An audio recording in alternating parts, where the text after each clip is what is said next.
പൊതുമേഖലാ സ്ഥാപനങ്ങൾ കോൺഗ്രസ് കെട്ടിപ്പടുത്ത ഓരോന്നും വിറ്റ് തുലച്ചുകൊണ്ട് നരേന്ദ്രമോദിയുടെ ദുർഭരണം നാൾക്ക് നാൾ ഇന്ത്യൻ ജനങ്ങൾക്ക് അസ്വസ്ഥത മാത്രമാണ് വിതയ്ക്കുന്നത്. ഇപ്പോഴിതാ ലെക്സ് ഫ്രീഡ്മാൻ എന്ന അമേരിക്കൻ കമ്പ്യൂട്ടർ ടെക്നോളജിസ്റ്റ്, അദ്ദേഹവുമായിട്ടുള്ള 3 മണിക്കൂർ ദൈർഘ്യമേറിയ പോഡ്കാസ്റ്റാണ് ഈ ഞായറാഴ്ച ഒടുവിൽ റിലീസായത്. ഇതിനു മുമ്പ് നിഖിൽ കാമത്തുമായി ആയിരുന്നു പോഡ്കാസ്റ്റ്. മാധ്യമപ്രവർത്തകർ ഒന്നടങ്കം ചോദിക്കുന്ന ഒരു ചോദ്യമുണ്ട്.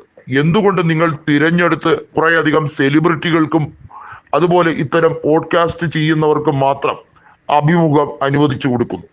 അതിന് ഉത്തരം വളരെ ലളിതമാണ്. അവർ കൃത്യമായും നരേന്ദ്രമോദി പറയുന്നത് പോലെ മാത്രം ചെയ്യാനിരിക്കുന്ന, നരേന്ദ്രമോദി എന്തൊക്കെയാണോ ചോദിക്കാൻ ആഗ്രഹിക്കുന്ന ചോദ്യങ്ങൾ അത് വളരെ സ്ക്രിപ്റ്റഡ് ആയിട്ട് വളരെ കരുതി കൂട്ടി അദ്ദേഹത്തിനോട് ചോദിക്കുന്നു. എന്നാൽ ഇന്ത്യയിലെ ബഹുഭൂരിപക്ഷം വരുന്ന മാധ്യമ പ്രവർത്തകരുടെ ചോദ്യങ്ങൾക്ക് അദ്ദേഹത്തിന് ഒരിക്കലും മറുപടി ഉണ്ടാകില്ല.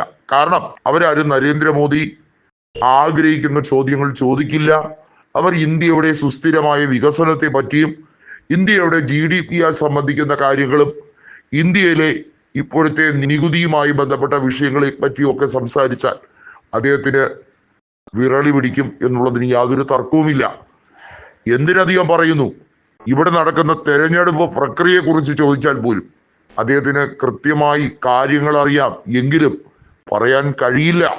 അങ്ങനത്തെ അവസ്ഥയിൽ ഇരിക്കുന്ന ഒരു ഭരണാധികാരിക്ക്, അതായത് വെറുപ്പും വിദ്വേഷവും കൊണ്ട് ജനങ്ങളെ ഭിന്നിച്ച് ഭരിക്കുന്ന, ഡിവൈഡ് ആൻഡ് റൂൾ പോളിസി മാത്രം സ്വീകരിക്കുന്ന ഒരു RSS ചിന്തകൻ കൂടിയായിട്ടുള്ള വ്യക്തിക്ക് എങ്ങനെയാണ് ഈ രാജ്യത്തെ ഒരുമിപ്പിക്കാൻ കഴിയുക?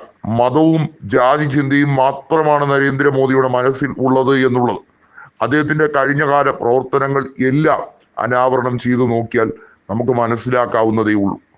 ഗുജറാത്ത് കലാപം മുതലുള്ള നിരവധിയായ ചോദ്യങ്ങൾ പണ്ട് വനിതാ മാധ്യമ പ്രവർത്തകരായ പലരും ചോദിക്കുമ്പോൾ വലിയ തോതിൽ അസ്വസ്ഥനായ നരേന്ദ്രമോദിയെ നമ്മൾ ഗുജറാത്ത് മുഖ്യമന്ത്രിയായിരുന്ന കാലഘട്ടത്തിൽ കണ്ടിട്ടുള്ളതാണ്.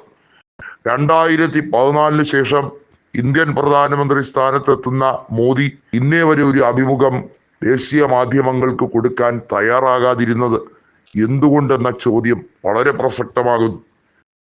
അക്ഷയ് കുമാറിനെ പോലുള്ള സെലിബ്രിറ്റികൾക്ക് മാത്രം അദ്ദേഹം സമയം അനുവദിച്ചു കൊടുക്കുന്നതുമായി ബന്ധപ്പെട്ട കാര്യത്തിൽ വലിയ രീതിയിലുള്ള തർക്കം നിലനിൽക്കുകയാണ്. ഇതുമായി ബന്ധപ്പെട്ട വിഷയവും ഇപ്പോൾ ഉരുത്തിരിഞ്ഞു വരികയാണ്.